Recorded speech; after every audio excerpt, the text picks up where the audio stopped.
Hi guys, welcome back to the channel, and if you're new here, well, it's great to meet you. I'm Stella, and I love making miniatures for my Barbie's dollhouse using mostly cardstock. In today's video, I'll show you how to make this miniature waterfall kitchen island and kitchen stools. And as always, I have a free printable template to help you make your own version. You'll find all the infos and the download link in the videos now. Let's get started! We're gonna begin by cutting this part of the template 3 or 4 times. And as usual, I suggest using cardstock from old packaging for this, since, well, for starters, it's free, which never hurts, but also because it's fairly thick but very easy to cut. You can use a cutting machine like the X-Tool M1 Ultra that I'm using today if you own one, or you can just use scissors or a pen knife.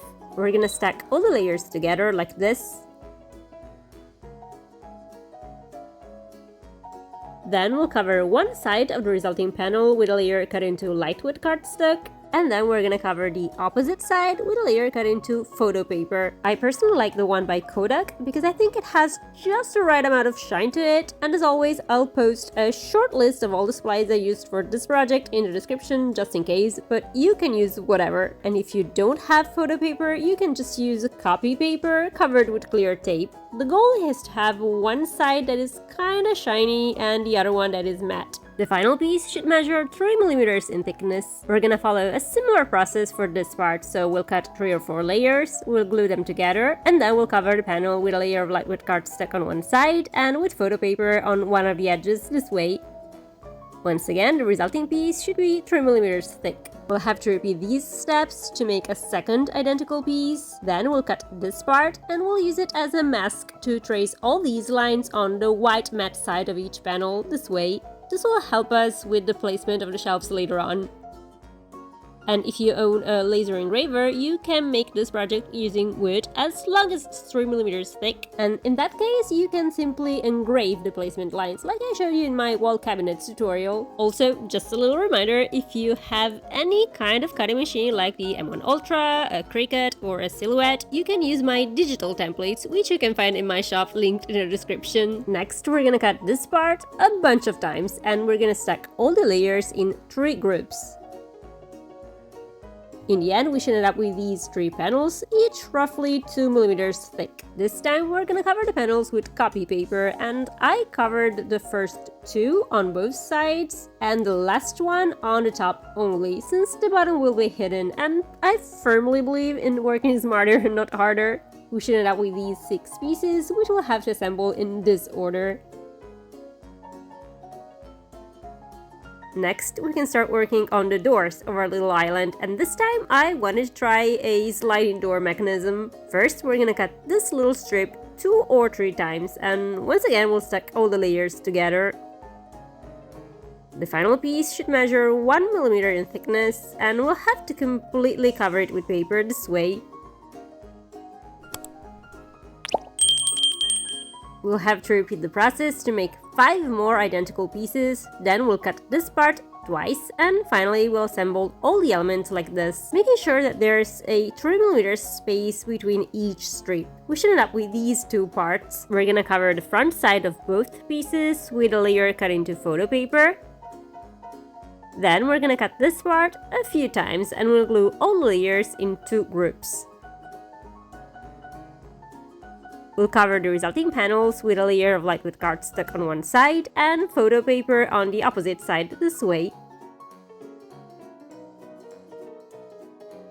In the end, both panels should be 3 mm in thickness. Next, we're gonna cut this part into lightweight cardstock and we'll press it against a wet sponge to make it softer and more malleable. Then we'll simply roll it around something like a skewer to give it a slightly rounded shape like this. We'll have to make 2 identical handles, which we'll then glue to the door panels, one on the left side and the other one on the right side.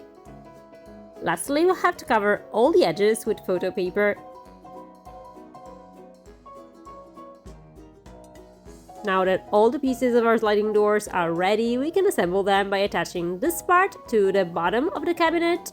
Then we'll slide the two door panels into these grooves, and finally we'll glue the top rail to the cabinet this way. We can now start working on the countertop. First we'll have to cut this part, and this time I used plywood, but obviously you can keep using cardstock, stacking a few layers together until you get to a thickness of 3mm, just as we did for the rest of our little kitchen island. Then we'll have to cut this tiny rectangle a lot of times, and we'll glue all these pieces to the base panel like this to mimic a butcher block type finish.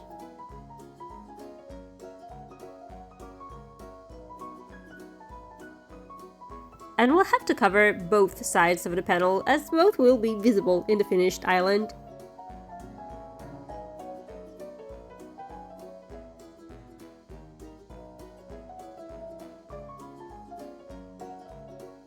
The final piece should be 4mm in thickness. We'll repeat the same process for this part.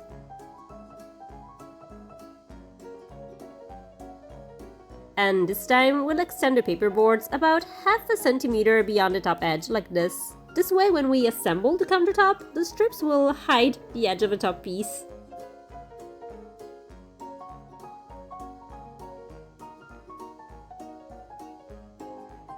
And for this third panel, we'll only need to cover one side, since the other will be mostly hidden. Once again, we'll have to extend the strips slightly over the edge so that they'll conceal the edge of the top piece. When all the panels are ready, we can coat them with a layer of acrylic gesso applied with a big brush. This will add a wood grain-like texture to the cardstock. And I know it seems a little odd to start with a wood base and then cover it with cardstock and then paint it to look like wood, but I find it easier to work with paper rather than, for example, wood sticks. But of course, you can totally use wood sticks if you prefer. Also, if you're more into a marble-like finish, you can achieve it with acrylic gesso, acrylic paints, and water. And you can see this process better in this tutorial that I made a while ago. I painted the 3 panels with a light brown acrylic.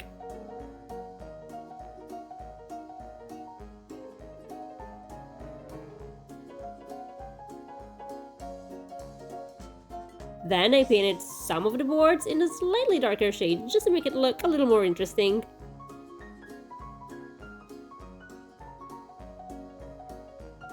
Once the paint has dried, I suggest placing the panels between 2 sheets of parchment paper and then under something heavy like a big book for a few hours. This will straighten them, and also the paper will absorb any of the humidity left in the paint, preventing the panels from bending over time. And this works whether you're using paper or wood.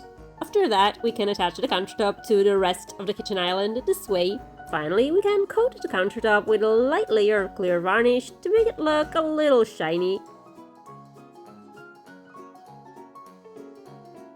Next, we can start working on a little kitchen stool. We're gonna start by cutting this part quite a few times, and we'll stack all the layers until we get to a thickness of 5mm. We'll have to repeat the process to make a second identical piece. Then we're gonna cut this little rectangle a bunch of times, and we'll glue all the layers in 2 groups, each roughly 3mm thick. We're gonna repeat the same steps for this part. We should end up with these 6 pieces. Just as we did for the countertop of our miniature kitchen island, we'll coat all these parts with a layer of acrylic gesso. Now, since we're working with so many stacked layers, all the edges are bound to be a little uneven, but we can easily fix that with a bit of spackle. Finally, we'll color all the parts with acrylic paint to achieve a wood-like finish.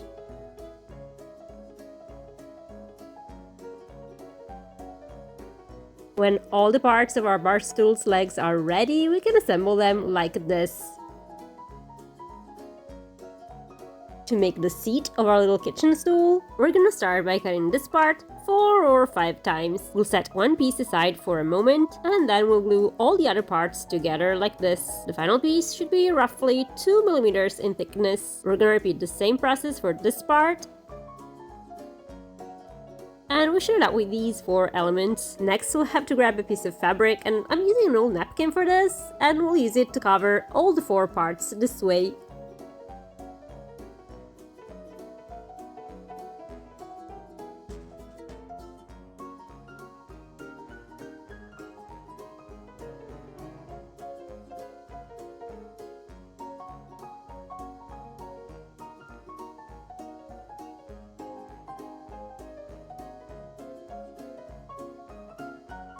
Finally, we're gonna assemble them like this.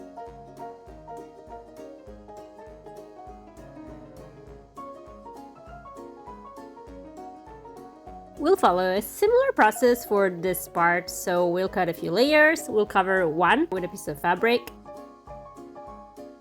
and glue all the others together. Then we're gonna need some fiber fill, or cotton, or even just a piece of paper towel folded over itself so that it's a bit cushiony, and we'll glue it to the base this way. At this point, we can cover the little square with fabric.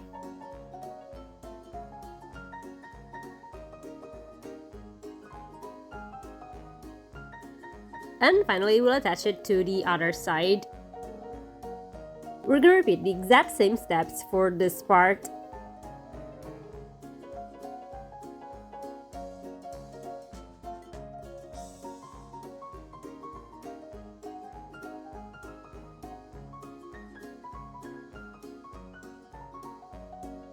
We should end up with these 4 pieces, which we'll have to assemble like this.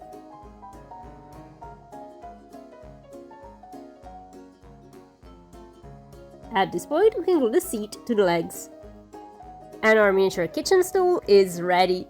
As promised, here's the link to the free printable templates, and if you want to find out how to make a complete dollhouse kitchen using paper, well, you should totally watch these videos next. And this is all for today. Until next time, bye!